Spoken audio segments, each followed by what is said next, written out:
We've qualified for the World Cup. Go and compete.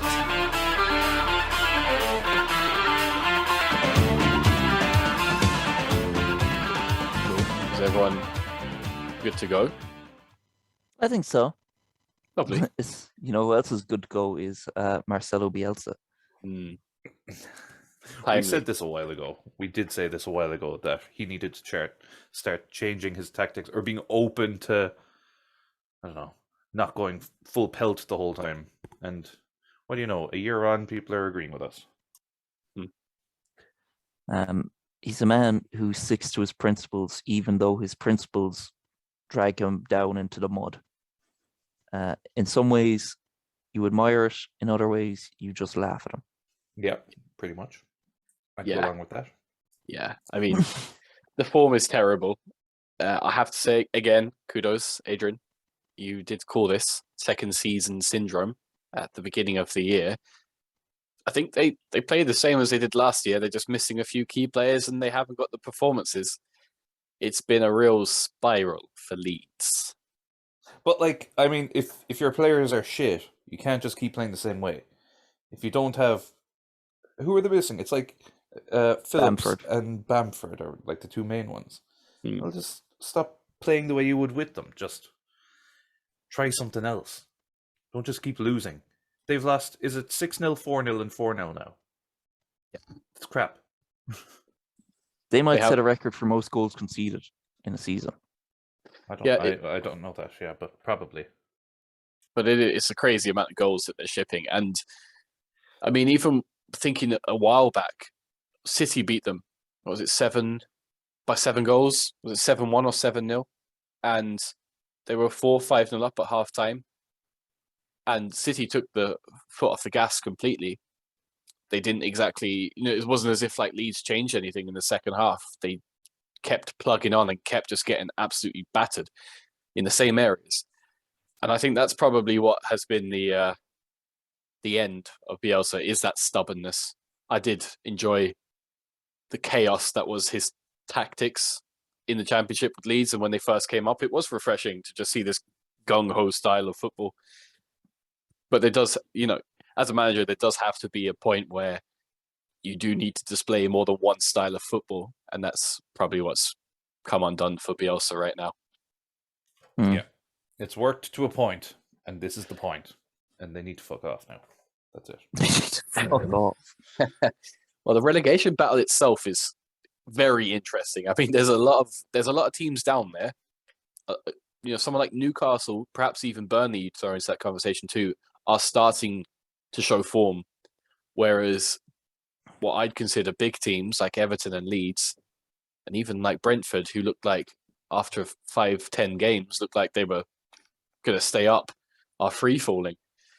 Has anyone's opinion changed on who's going down? Well, I never thought Burnley were in much danger anyway, even though they were rock bottom of the table. It's because they had like 5 games in hand, and they've never been as hopeless as Norwich and a lot of other teams have looked. Even though Sean Dyche, I mean, they play Burnley football, whatever. It's fucking, it's caveman football, whatever. You're always going to have teams like that sort of play that way. There'll never be great teams. Even the best team at caveman football, Atletico Madrid, are not a great team. They're the best caveman football team of all time, and they're not great. And Simeone's probably going to get fired or something, and they're shite this season. But Burnley have never looked as woefully out of their depth in all the time they've been in the Premier League, at least in the past like 20 years or whatever, as Norwich or Newcastle looked, or Leeds look now. So I never thought they were in much danger. Yeah. I forget who I even picked that would get relegated, but I think we all said Norwich, and I think we all said Watford. And then we all had kind of one random choice. And United. Yeah, I think some people said Burnley. I think by the looks of it, it'll be either Brentford, Leeds, or Everton, just on the table, because I think Burnley are. I think, like you said, I think they're getting there. Brentford are shit. Again, like you said, start of the season they were kind of interesting, but now they're just shit. If Leeds don't get good players back or change the way they're playing, I think they'll go down probably. think it's huge, but it seemingly always never really comes down to. But it might this year, just on how close it is from even like Leicester down, Leicester in 13th again with a few games in hand. They're only 2 wins away from the relegation zone. It's that tight, and the difference in goal differences is the big thing. Leeds -31, Burnley -8. Like -8 to me is a goal difference. It's kind of mid-table. Let's be honest. You know, they're not shipping many goals, but I don't think Newcastle are out the walls yet. I mean, they are winning games, sadly, but Sickening. they're not even doing it well. You know, they are just picking up the wins that they were getting, beaten in the start of the year. And it has all been via the transfers they brought in, as much as we like to slag them. And Joelinton's now a midfielder, so, Eddie Howe's working wonders. Yeah, I know. We all want them to go down, but I don't think they will, unfortunately. It would be amazing. It would be a real triumph. It's going to be just really frustrating now, though. If they do stay up, then next year they're going to buy to compete for the Europa Leagues and the Europa Conference Leagues. And in 2-3 years, they're going to have enough firepower to be basically taking a Champions League spot off United and Arsenal. So, well, United don't deserve a Champions League spot. So it's true. They don't. Fucking They West really Ham have don't. taken that off them. Well, Newcastle, in the next 3 years, if Newcastle stay up, they probably will overtake United. Yeah. I can't see it not happening. They're free. In like United are 11th. free falling. United are free falling. Yeah, I they're think finished. Current form, I think Newcastle are fit to overtake United, to be honest. United are, right now, at the time of recording, 2 points ahead of Arsenal, but Arsenal have 3 games in hand. So Does that Arsenal feel are good playing then? well. United's fixtures are pretty shit in coming up. I think they play like, hang on, what's United's next fixture? United play City away next. They play Spurs at home, and then they play Liverpool away. Wow. That's their next 3, and they play That's- Atletico in between. That's a bad 4 games. 'Cause even Spurs aren't that good, but they're still like, what, 7th with a few games at hand, so not looking good for Man United. I didn't realise that they've played so many games. It's incredible. Yeah. It's them and City that have played the most games, or one of the teams that played the most games, yeah. The fewest postponements. Yeah, I mean, they'll probably point to that at the end of the season or something, but in truth, they've just been pants. I mean, Watford have gotten 4 points off them this season, haven't they? Yeah. Yeah. No. And they're like near the bottom. In all honesty, Ragnick has them looking really cohesive. He does. He's got them, they're just missing 1 or 2 pieces. I think he's on the brink of figuring out this puzzle. I think they played very well against Watford. And they can hold their heads high. I think there's a lot to be optimistic about in this team. They have a good core of young players. Rashford, Sancho, Greenwood.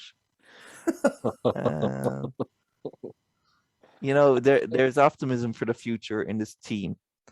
And even Harry Maguire, he's still young enough. He could play for another 10, 20 years at Man United. Hopefully.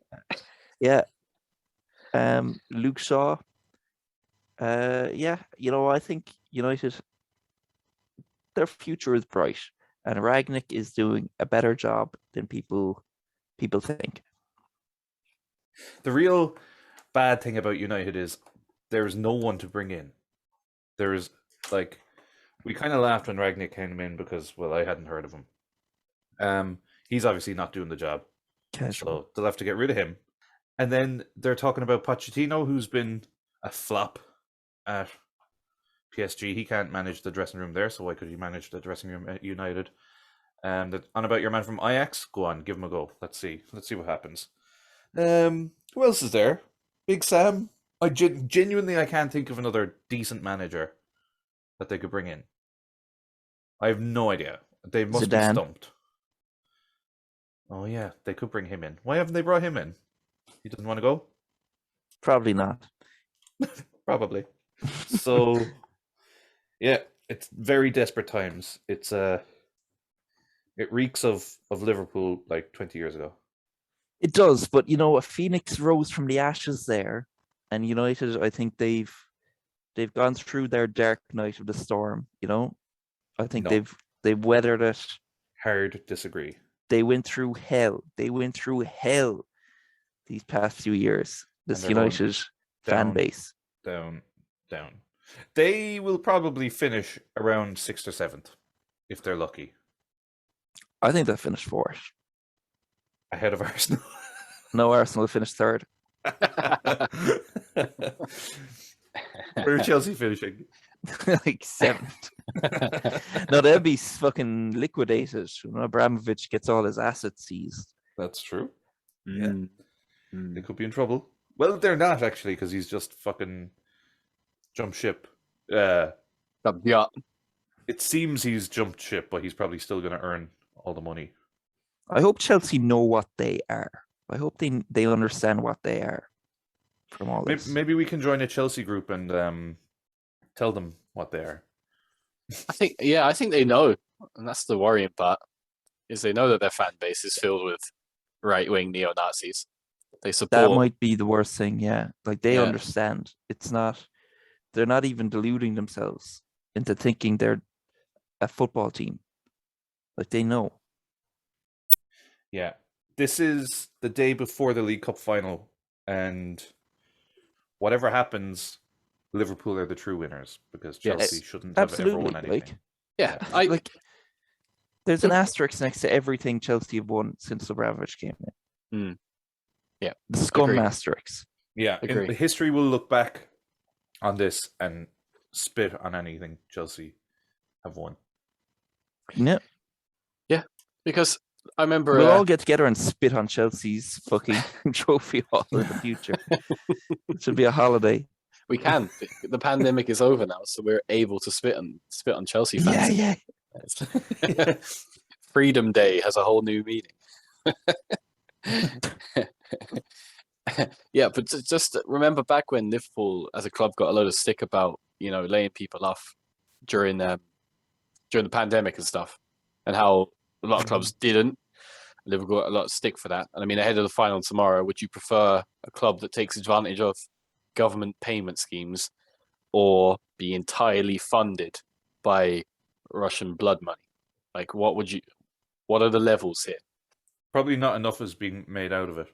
I think Liverpool deserve more credit as a football club, full stop, to be honest. They do. You're dead right, Adrian. And it's high time that Liverpool were recognised as the guardians of football. Well, I did say, if it wasn't for Klopp and Liverpool, City would be 13 points, now 16 points ahead in the league, I think. Yeah. And about to win their 5th Premier League in a row. It's very true. And they've probably would have won all the others much, much sooner than they did. Yeah. So. You're Gandalf coming over the hill. Yeah, Gandalf the White, yeah. And they're that whoever the bad guy is in Lord of the Rings. I think it's Voldemort. Sauron, that's Voldemort. Whoever said they should turn The Hobbit into 3 films? Yeah, I know, right? Yeah, fucking. But it was a good decision by them because I went to all 3, so they got my money. So fucking sake, big fool me. I saw the first one. I enjoyed it. It was fine. Like, it wasn't great or anything. But the second one, I was like, what the fuck is going on here? And it ends with a cliffhanger, which is, I hate when movies do that and end with a come see what happens next in the fucking film or whatever. And movie 3, I don't remember a fucking thing in movie 3 other than Legolas, who was there for no reason, jumping around, hopping on rocks and like zero gravity bullshit Matrix stuff. I hated it. It nearly ruined. It made the Lord of the Rings films look worse. Yeah, the dragon was cool though. It was. For the 5 minutes on screen. yeah, no spoilers intended. But oh no, spoiler warning, I should say. But the end of the second movie I thought was class because there's a big dragon and then it cuts. I was like, oh fuck, how are they going to deal with this dragon? And the dragon is dead within the first 5 minutes of movie 3, and they just keep going. It was fucking stupid. That Yeah, was so sickening. The fact that he was done in 5 minutes, like it was, it made the second movie look like a fucking joke. The dragon looked like a joke. yeah. I was like, what the fuck's going to happen now for the rest of the fucking movie? Yeah. And And did nothing you happened. did you both watch it in the cinema, or did you No. watch it? No. I did. Okay, because I was going to say, like, yeah, watching it in the cinema was. That's the thing. Sequel cliffhangers in the cinema is the worst. Like if it's on Netflix or on Amazon, you could just watch the next one, and it's like great. But like 2 years to see the next one, and it's so deflating. It's such an anticlimax at the end of the movie. Like the Matrix 2 was like that as well in the cinema. The Matrix 2 ends on a cliffhanger, and it's like, well, it's not even clear what the cliffhanger is. Those whole movies are a mess anyway. Did you see the fourth one? No, I didn't yet. No, I'm interested. Fuck me. I've heard really bad things. What a mess. I couldn't believe what I was seeing. Oh no, because it's like multiple timelines and stuff, right? Is it that he's revisiting to like get the memory back and stuff? I don't know. Jesus, I couldn't even explain it yet if I wanted to. But and also, I even like some of the Matrix sequels, but the fourth one, holy Jesus, like it was like a joke. It was like they were playing a big joke on the audience, or that it was like deliberately insulting to the audience, which it almost is, because I can give you some spoilers for it, but like within the story, well, maybe I shouldn't give you spoilers. I'll just let you see it for yourself and you can make up your own mind. But they nearly poke fun at the fact that they're making another Matrix in it. That's what I heard, ridiculous it is. And it's like, okay, fair enough. And then they make a ridiculous Matrix movie, which is, it looks worse than the ones that came out 20 years ago. The fight scenes are like something from a TV soap opera. Like that was one thing in the Matrix. They were always good action. No matter, even if you didn't have a clue what was going on, they were cool to look at. This one looked like someone shot it on their iPhone, and it was like two lads outside a fish and chip shop battering each other. Baldy McDonough did the choreography for Matrix 4. It was a load of, I can't even describe how bad it was. Wow. A damning review. It had 2 minutes of interesting stuff in it, like all the other Matrix sequels. Anyway, I watched even though I actually like number 2. I actually thought I like number 2. Cool. Yeah, there's some unreal action bits in that, on the when they're on the freeway and when he fights the like 1,000 Agent Smiths. I thought they were cool moments, but number 3 kind of lost me. It lost me till the end. Number 3 lost yet. It's number 3 lost yet. Yeah. I watched them consecutively at Christmas. All right. And it is the best way to just go, back to back to try and piece the stuff together.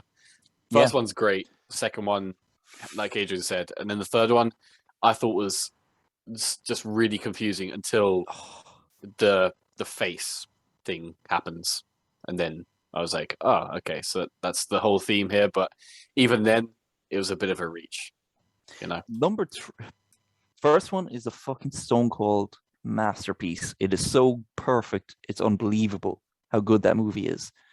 The second one, I like a lot of it. I like 70% of it. There's some really stupid parts. Really stupid parts. Number 3, I hated how Neo's hardly in the fucking movie. Like the main characters are a bunch of people in Zion fighting the machines, like endless scenes of people shooting machines, like like a video game. I thought it was mind-numbingly boring. And then the ending's just a big anticlimax. Number 4, geez, okay, I've already said my piece on number 4. Number 1 is incredible. Number 1 is so good. Yeah, it is. Me and Emma watched, because she had never seen any Matrix. So we watched like number 1 and all the sequels, and we watched the Animatrix. Did you ever hear that? Yeah, I heard of it, yeah. that was pretty good. It's like just a collection of like short anime films set within the world of the Matrix. Some of them were good, some of them were poor. Like anytime you watch a movie, which is a bunch of shorts together, like some are better than others. It was decent, and we were actually excited to watch number 4. And at the end, we were just like shaking our heads at each other. Like, there's this. I want you guys to watch it now, nearly, to just talk about it and see what you guys say. How long Yeah. is it? Fuck, it's not that short. Matrix 4. It's like Matrix it's 4. definitely 2.5 hours. Every movie now It's is 2.5. hours. It's Oh, 2.5 fucking- exactly. It's like that. That's what they aim for. Like, remember in the 90s where you'd have a nice 1.5 hour movie, I know. Yeah. and then in the last 10 years it's gone to 2 hours, and now it's 2.5 hours. Jesus Christ. Anyway, Yeah. Yeah. I'm not sure how I'm going to segue this back to football, to be honest. Okay. Trying to think of like a Well- trilogy. Arsenal is the Matrix. Liverpool is the Matrix 2. Hmm. Man United are Matrix 3. Chelsea are Matrix 4. Yeah. I wouldn't have gone that way, but I'm happy with your last two picks. Your last two picks are peak. Yeah. Arsenal, a masterpiece. Well, A flawless masterpiece. We mentioned last time we recorded, Flynn, about how much we admired the work Arteta has done, and I suppose since you were the last on the podcast, like Aubameyang has left, and all the rest in Arsenal are looking pretty decent. Are you feeling positive? I'm feeling very positive now. My Hmm. problem, even under Emery and even under wins under Arteta previously, his like season and a half before this, because it's kind of crazy. He's been in charge a while now. He was appointed a few months before COVID hit. So Jesus, yeah, he was in charge before the COVID even began. It's kind of crazy to think about. That's like what, 2.5 years? Yeah, it's probably his third season, is it? Yeah, I think so. But under him and Emery, even though sometimes they won games, and like people thought, looking on paper, oh, Emery's having a good run. Oh, Arteta's got the team playing well. They weren't. They were playing really, really, really bad every week. It was unsustainable. Every win was lucky, and every loss was deserved. That's all you can say about the past few years. But this season is the first time where they've been dominating teams and they've been battering teams pillar to post, and they've been by far the better teams in so many games. Ever since the North London derby, I'd say the last like 4 or 5 months ago now. Ever since that game, Arsenal under Arteta have looked very, very, very good, and they have the youngest team in the league, so they're only going to get better. The whole core of the team, like Saka, Odegaard, Ramsdale, Tierney, White, Gabriel, all these, Martinelli, yeah, they're all fucking like 25 or younger, and they're only going to get better, and they're only going to reach their prime, but they're still lacking someone to replace Xhaka.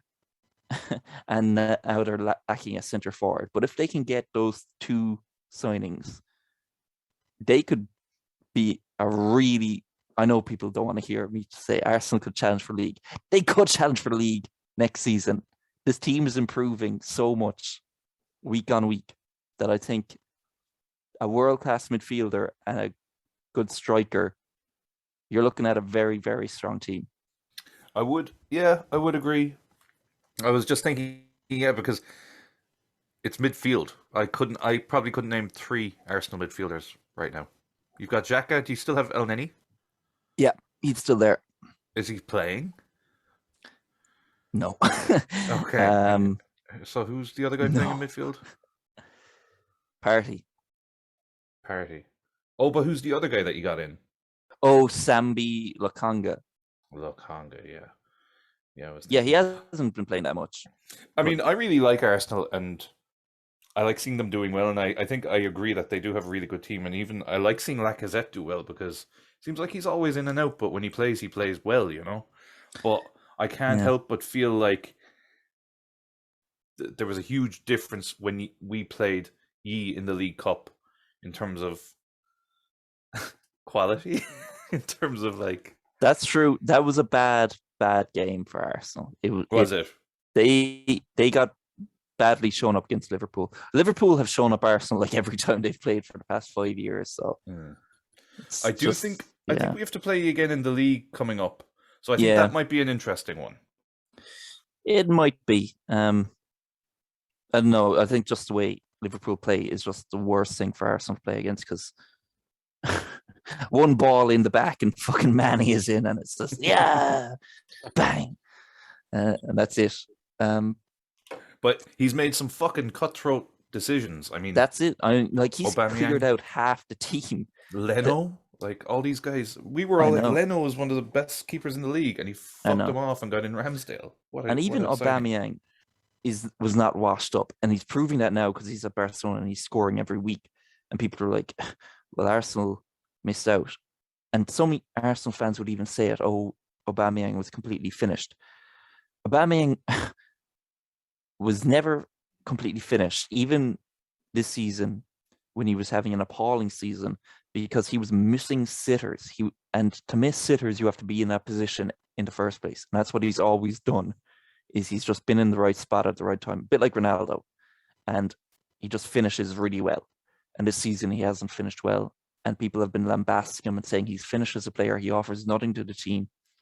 But all I saw was someone who was just, not having a good time at the club, and his finishing wasn't very good. But one change of scenery, and he's at Barcelona, and he's scoring goals for fun again.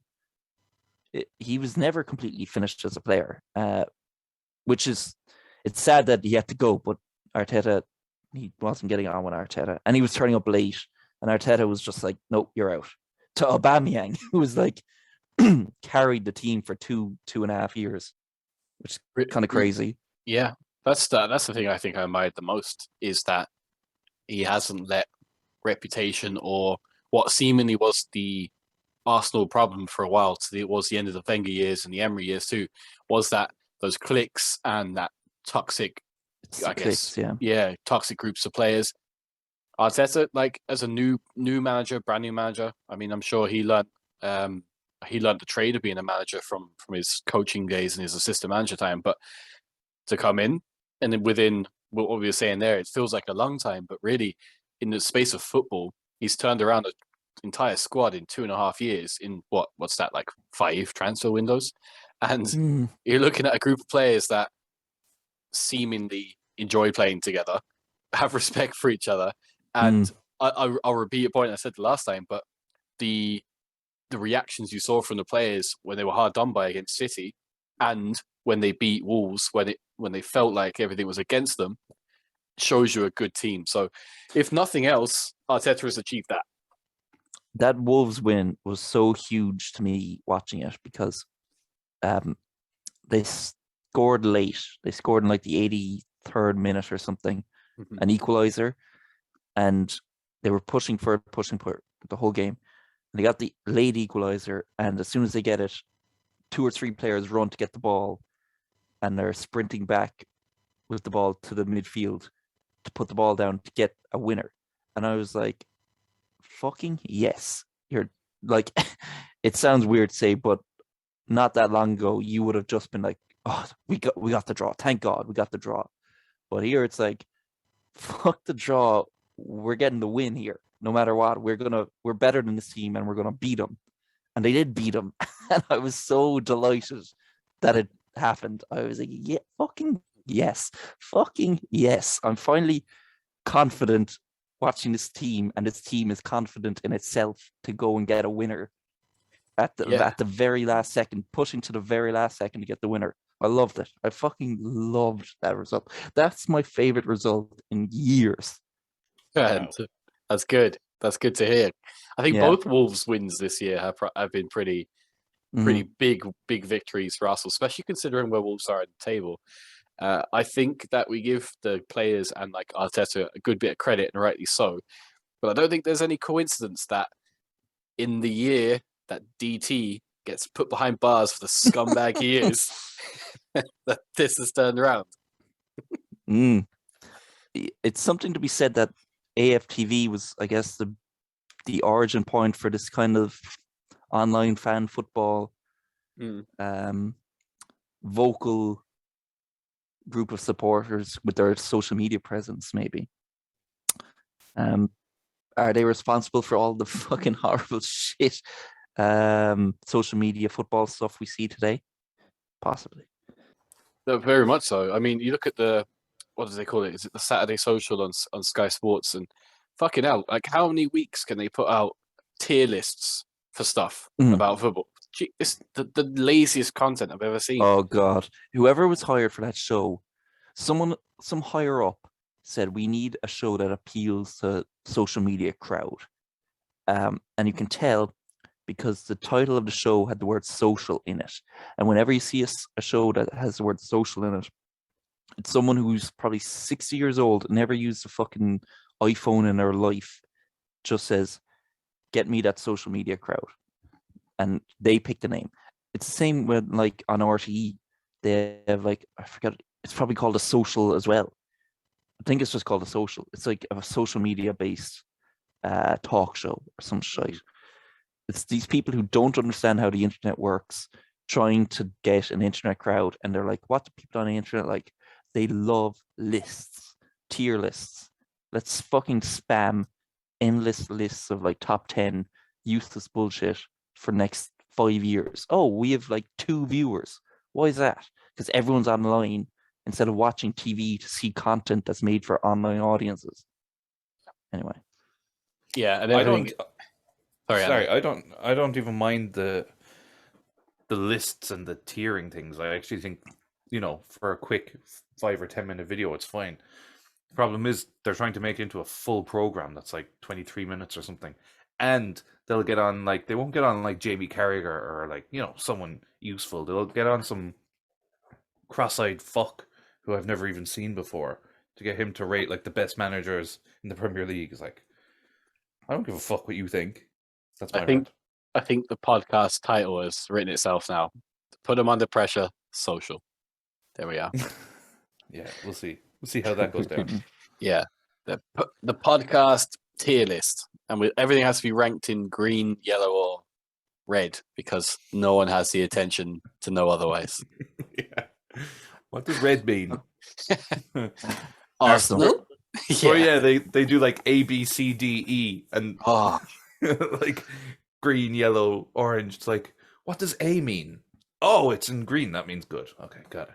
Oh man, it's just the worst. And then they're like ranking managers at D, and it's like, it's like established managers. Oh yeah, but they haven't really been up to much this year. It's like how does that rank correctly? Anyway, they rated what was it? Academy graduates recently, and like 3 teams didn't have an academy, so they just like, why would you pick that category then? Like, they put Vieira in the E tier of managers in the Premier League, and I'm sorry, no matter how many doubters Vieira had this season, Palace have sat in 11th. It's not been great, but it's been pretty. I thought you were going to get relegated. Exactly. Everyone had us written off to start like by November, and that's okay. Yeah. It's understandable.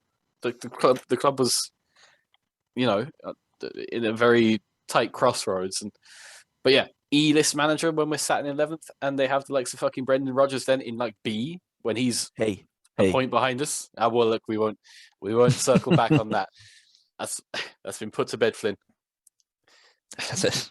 We made sure to say it on the podcast that you didn't join, just in case. Cool.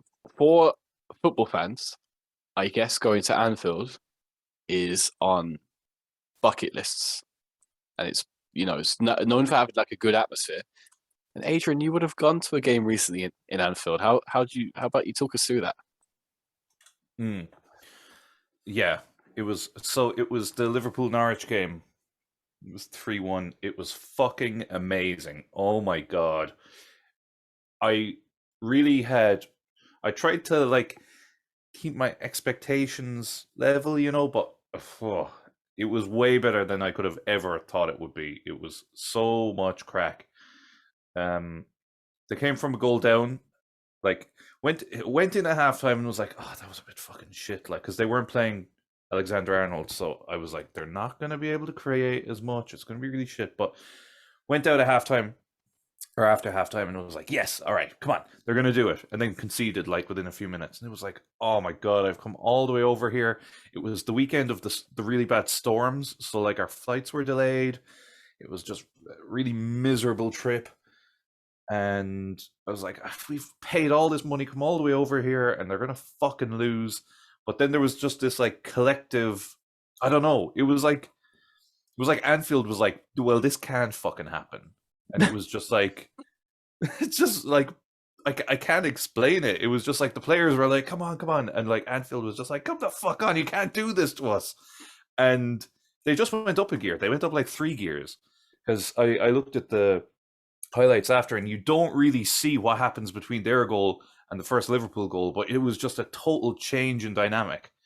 And they were hanging on. They were like hanging on by the skin of their teeth. And then eventually Mane scored like a kind of overhead kick. I don't know if I could call it a bicycle kick, but it was an overhead kind of volley. And yeah, fucking pandemonium. I was like, yes, I've seen a goal at Anfield. Who gives a fuck after that? But then there was just this inevitability of like another goal. Like, you could see Norwich just crumble, just absolutely crumble, having played so well actually for a lot of the game. And 3 minutes later, Salah took that fucking, it was assisted by Alisson. You can go back and watch it, but he just makes mincemeat of like 3 or 4 players, including the keeper, and just rolls it into the goal. And it was like fucking ecstasy. Like, I've never experienced emotion like it, going from so low to so high in such a short amount of time. I was exhausted after it. But definitely if you're a Liverpool fan, do whatever you can to get over.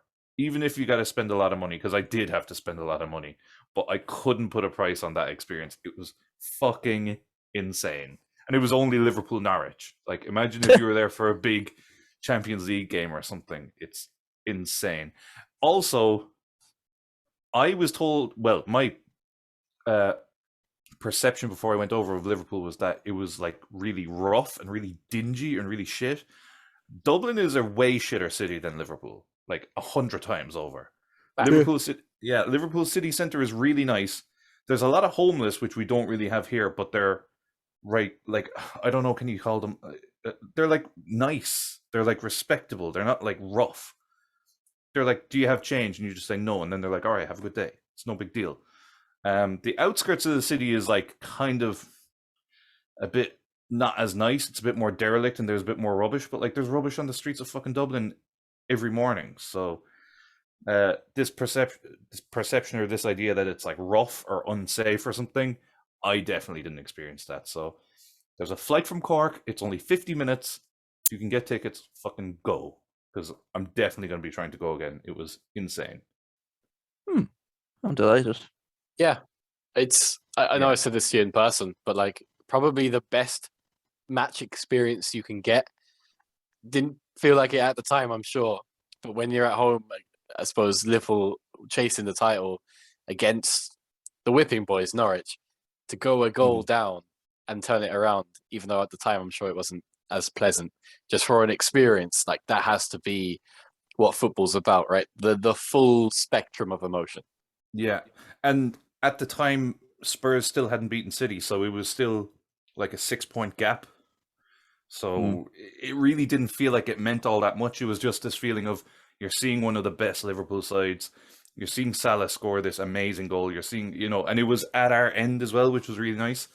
It was just, like I said, whipping boys Norwich, but it felt like the biggest game in the world at the time. It was just something, and it felt like we were part of it. It felt like we were to nearly thank for that comeback, which is really weird because you never feel that when you're sat at home because you're supporting them, you're shouting at the TV, but the players fucking don't know you're there. Whereas when you're actually there and you actually, whatever, it's like putting the other team down and bringing your team up. It's that feeling of like, we've actually helped with this.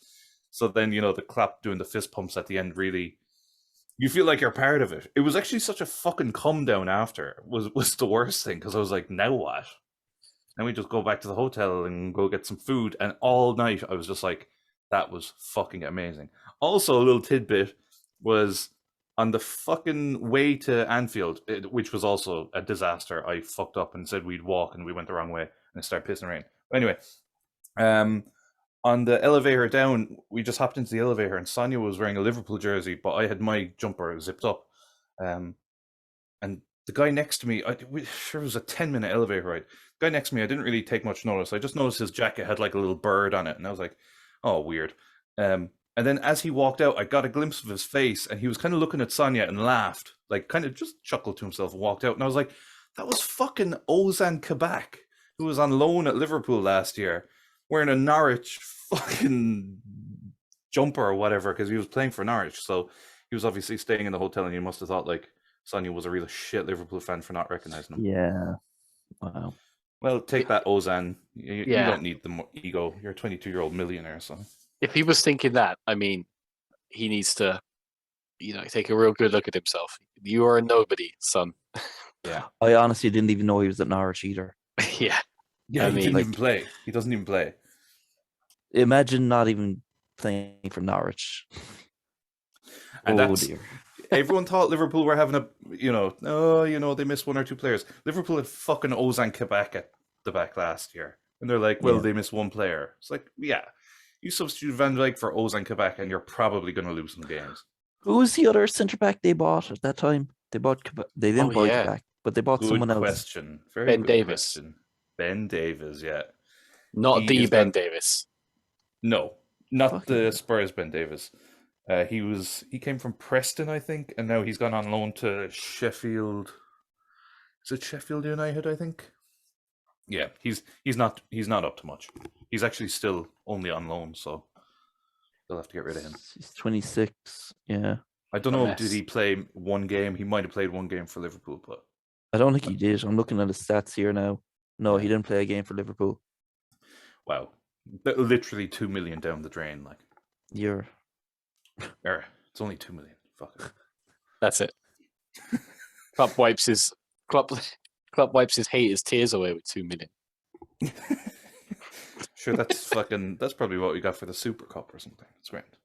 It's hard for me to get used to. Like, I'm just on his Wikipedia page here, and it's like Ben Davies, footballer, born 1995, and I'm like, oh geez, he's still fierce young. It's like, no, God, he's 26. I know, yeah. And that's there's footballers now. Footballers now are born in like 2002 and stuff, are they?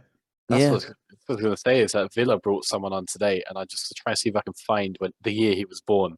But yeah, 19. So that would be 2002? Is it? 2001, 2002. Christ, No, 2002, 2003. 2002, 2003. Yeah. And the World Cup in 2002 was in Korea, right? Yeah. Japan and Korea, Yeah, Japan, Korea. Sorry. Not to offend anyone.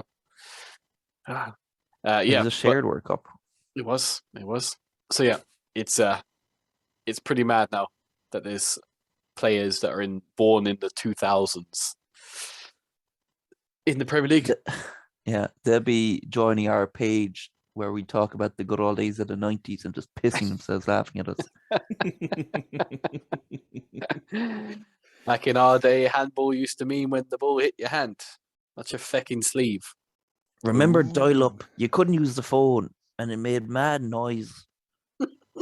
In fairness, even when I think now that we used to tape things, and if your parents changed the channel while you were asleep, it would tape whatever they had changed to. So you could be like, "Don't change the channel because I'm taping this movie tonight," and they'd be like, "Yeah, whatever," and then they change to like the Late Late Show, and you'd have like a 3-hour taping of the Late Late Show. You'd be like, "Mom, why did you fucking do that?" I know. Yeah. In some ways, and you'd always get the tails and the tops of like something else. If you even recorded something perfectly, you'd always get the arse end of the previous show and the beginning of the next show.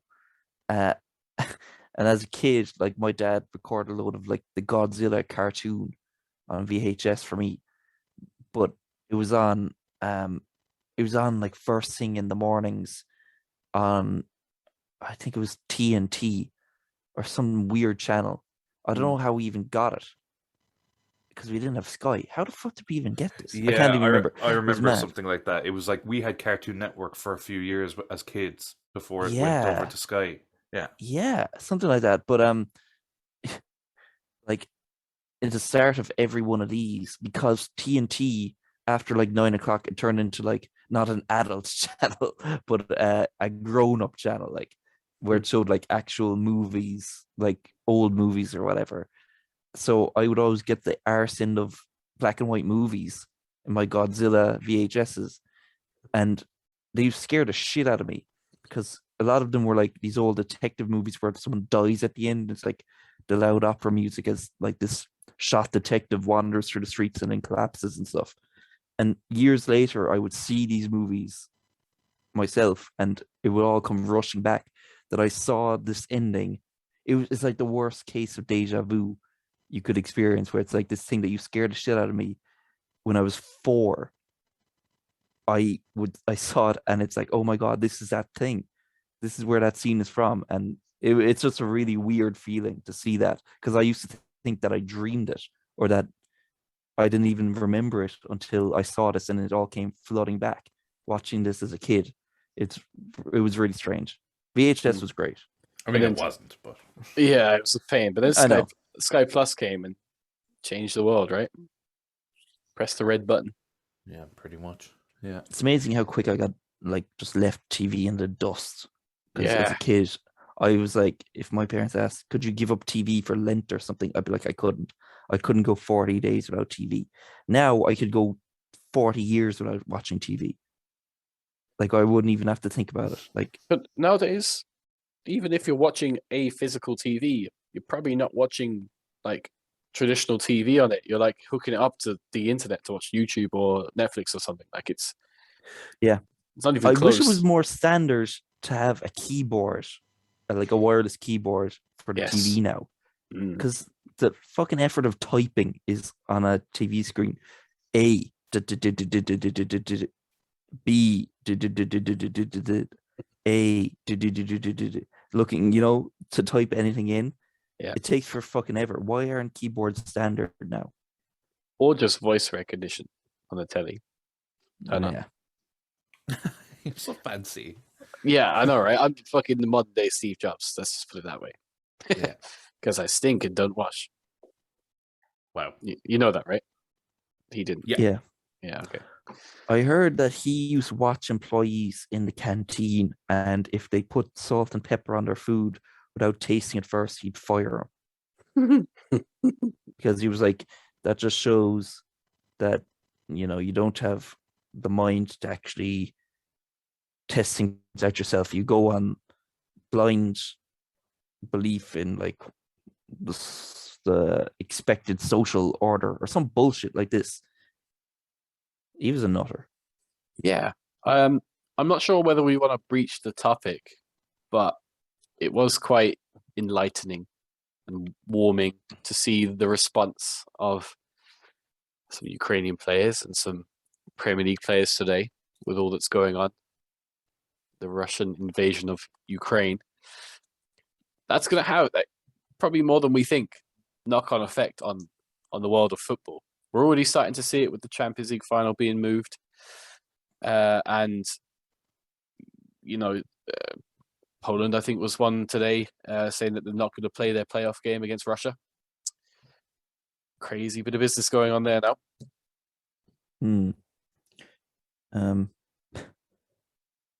Russia. These lads have been up to no good for the best part of 300 years. It's a tricky one. I don't know. Probably over time we will see the knock-on effect it's going to have. Sure, even I was talking to Sonia's grandmother today, and she was like, I need to get loads of flour. You get loads and loads of flour now for baking. We were like, what do you mean? She was like, because I think Ukraine is like a huge producer of grain and flour. She was like, there's going to be a big flour shortage now. I was like, I don't know if that's true or not. It could be absolutely true. And there's going to be all these little things now that we're like, where's all the fucking flour? It's like, oh, well, the flour came from Ukraine, so we don't have that anymore. Like, what else comes from Ukraine or from Russia now that we're not going to be importing in, you know? So Ukrainians. certainly Ukrainians, yeah. We'll Yeah. probably have a few of them, but That Yeah. nearly sounds like the kind of thing you would say in to break an awkward silence, and you just fuck it up like, oh, need to buy a good bit of flour now because of Ukraine, and you're just there like, what are you talking about? And she's like, because they make flour in Ukraine. but maybe she's just lost it. Maybe she was just saying words that I She's tapped, yeah. put together in my head, and I was like, really? Maybe I should Google this before I talk about it on the fucking podcast. But Yeah. He was probably like, Adrian, stay away from my flowers. You're standing in my flowers. Yeah, maybe, you've lost it. You weren't talking to, like, Sonia's grandmother lives in, like, Australia or something. You were just talking to someone on the road. Walk to the light, Adrian. Walk to the light. Well, fuel and flour prices are seen to rise because of the Ukraine crisis. It's on fucking Google. Therefore, it's Oh, gotta be. shit. The world is built on oil, gas, and flour. Is it the self-raising one or not? Because that's a big difference. Fuck, I don't know, man. I don't know the last time I used flour for anything in my life. Sure, did you not, during all the lockdowns, did you not once try baking? Once, yeah, I did. Yeah, I did actually. I baked What'd you a make? cake. Birthday cake. Yeah. for Sonia. Yeah. Very nice. For me. For myself. Yeah. Yeah, I baked a cake, and actually I used flour to coat some venison for a stew. Lovely. Ah, yeah. I think Good. those are probably the Where'd two you get the times I've venison? used- my cousin shot a deer. Holy shit. Yep. Actually, it's happened twice. He's shot 2 deers, and my dad used to be- Intentionally. Yeah. What do you mean? I said, you said it happened twice. Well, Same it bullet. occurred twice. He did it twice. He's shot 2 deers on 2 Yeah. separate occasions. And my dad used to be a happened. butcher, so my dad went down and fucking just butchered the shit out of it. Did your And dad used to be a butcher? Yeah, yonks ago. Fucking hell. He's had some life. Yeah, Yeah. I know, yeah. Yeah. So they just had too much venison, so they gave us some. It's good shit. Recommend. Very gamey, isn't it? Yeah. I had Like, it for and the first time a few weeks ago, and it was so rich. And Yeah. the sauce I had it in, and it was like a cream and tomato sauce. It was way too much. I was wishing for a little light green salad after it. It was too much. And kangaroo, actually, you can get that in the English market, and that's really interesting as well, because it's like steak, but it's really dense. So you cook it like a steak, but for a shorter amount of time, but you let it rest for like 10 minutes. And yeah, it's like, I don't know. I could probably have like 2 steaks and be like, okay, now I'm full. I could have a little bit of kangaroo, and I'm like, oh, stuffed. It's really weird. Crocodile is pretty good. Because it's like Yeah. fish steak. I'd Yeah, love yeah. to try that. Yeah. I think the only place I've seen it is Scally Super Value in Clonakilty. Oh, yeah. Voted Islands #1. Something. But yeah, I believe so. Yeah. Yeah. I actually looked for it there before, since we were in school, and I think it's gone now. But Ah, I'm always on the lookout for it. yeah. Anyone knows where to get some crocodile? Let me know. I seem to think as well, the Woolshed, because their whole thing is the Australian theme, isn't it? Or they might actually be an Australian chain. I don't know. I think they have it there, or they had it there. Yeah, kangaroo definitely. Can I just ask? Do you Yeah. guys think Liverpool are gonna catch City? I only just saw the City highlights just a few minutes ago, actually, of that handball, that fucking handball that Rodri did. How was that not a penalty? Yeah. In what universe was that not a penalty?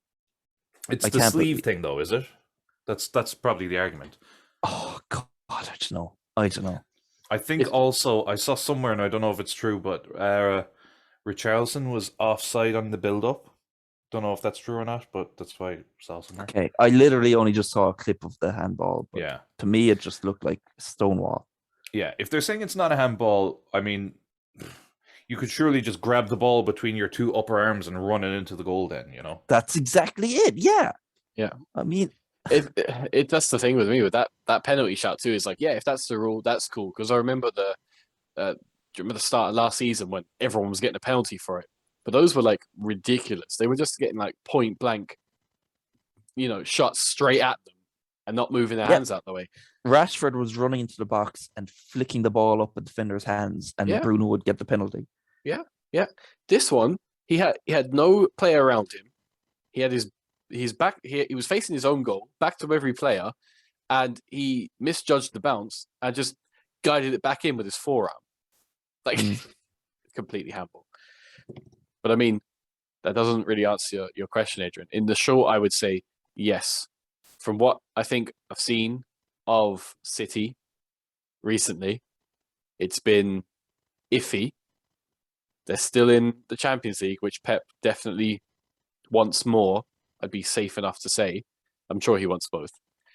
But if Liverpool win, and this could get so outdated so quickly, if Liverpool win tomorrow or win the final, that momentum carry them into the City game.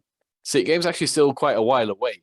So it's not as if like it's going to be make or break in the next couple of weeks. I mean, it might. But they're not playing each other until April, I think, which is really the tail end of the season. Yeah, it's like 5 games away. I think Liverpool will. Flynn? I think there's a good chance they will. Klopp's a great leader, and he'll fight to the end. And in many ways, I feel like Pep doesn't know what he's doing. And the City players are cowards and mercenaries. Liverpool's players are warriors. So, to me, it's a matter of time. And I hope City, get liquidated. I think a lot depends on the Liverpool City game at the Etihad. And it probably depends on the squads, like if there's injuries and things before then.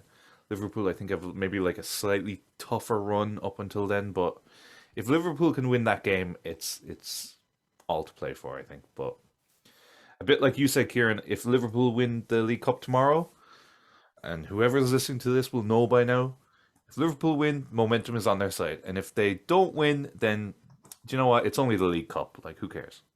Yep. Sure. Yep. Sure. But the Liverpool City games have usually been season defining. So this is a huge game in April. And yeah, I think both teams are going to be into the next round of the Champions League too. So it's not as if like one's going to be without a distraction or have more of an advantage of a fitter, more rested squad. But then who needs rested players when you have Mo Salah, who could probably just not ever stop playing football like every second of the day, and he'd probably still be class. Yeah, it's crazy. Crazy bit of business. But this is the thing, like, I mean, if Liverpool get injury to Fabinho and Trent, say, in the next month, that's a huge issue. Whereas if City get an injury to Laporte and De Bruyne, not a big deal. That's fine. They got like 4 other players to take their place.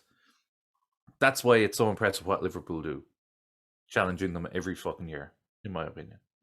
Imho. Yeah, if anything, they're underrated. Yeah, hugely. Yeah, I think so. Sure, no one thought they'd be in the title race this year based on last year. Yeah, that's true. It's very true. It's a testament to the spirit inherent to the club, which you can't buy. You can't buy it. No, you can't. But you have to experience it. Yeah, that's it. Klopp is priceless. He's invaluable. But you know, he's bigger than the club nearly. Shut the fuck up. But not to think too far ahead, but I think his deal ends in 2023. Maybe. Oh, you're fucked. And it like exactly what I said about United. Who are they going to get in? Who the fuck do Liverpool get in then? Probably Stevie G, really, isn't it? It is. Poised for that, and he's not done great at Villa. Well, he hasn't done great. How dare you? Bullshit. I think he's done quite well. I think they're kind of grooming Pep Linders, who's the assistant manager, to be to take over from Klopp, because he has basically taken over the team for the Carabao Cup games, and he does all the press conferences and stuff. So he was like the under-16s manager when Klopp took over, and now he's risen the ranks to be like assistant manager. So I think they're saying it'll be him. See, this is the thing with Klopp. Like, what a selfless act that is. Yep.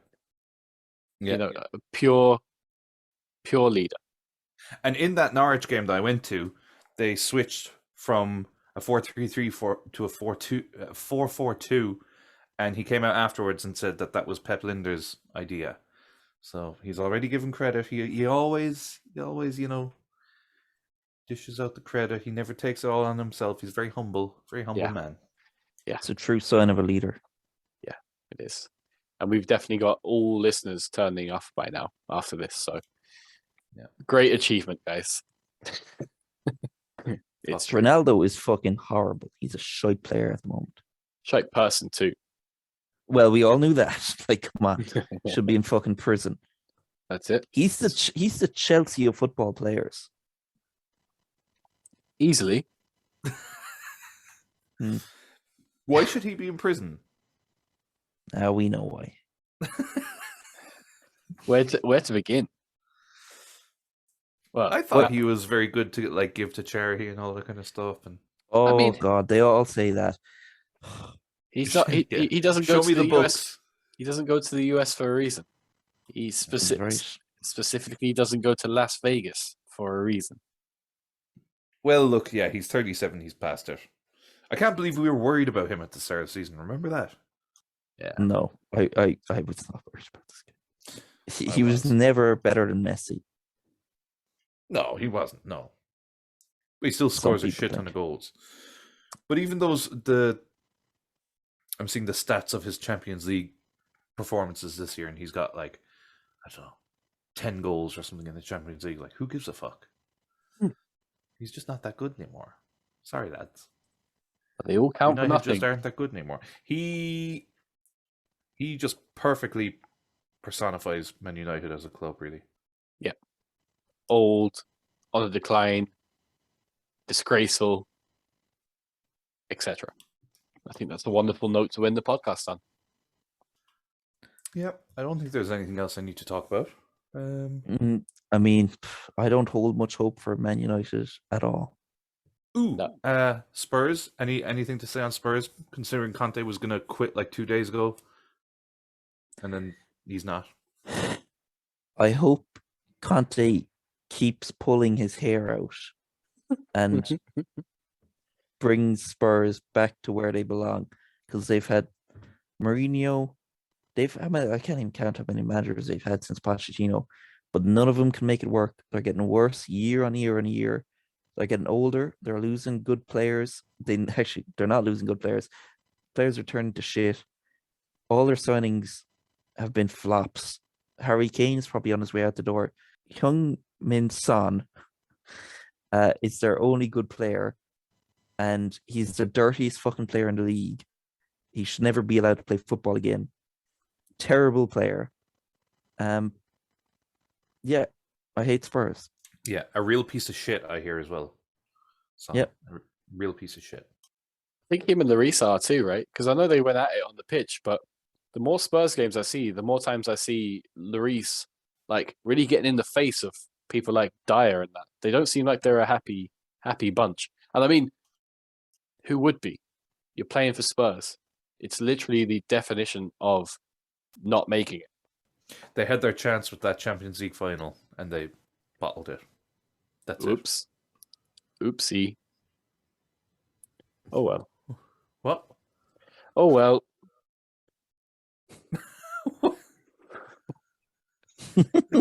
What are you on about? They had their chance and oops, they didn't. All right, okay.